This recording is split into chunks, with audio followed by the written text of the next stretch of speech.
Hi guys, welcome back with me again in this channel. On today's tutorial, I'm going to show you how you can instantly remove the background of a photo using the CapCut mobile.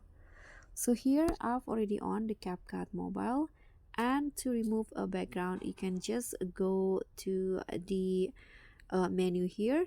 There is a remove background menu, so just click on that, and here you just need to select the picture or photo that you want to remove its background.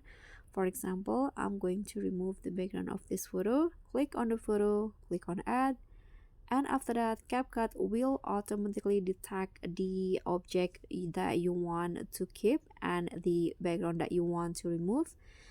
And after that, just here you can do manual select or auto select, and after that click on export, and just like that the background of the photo has been removed and it will be saved to your gallery. So that's all from me. Thank you so much for watching. Don't forget to like, comment, and subscribe. Also click on the thanks. Bye.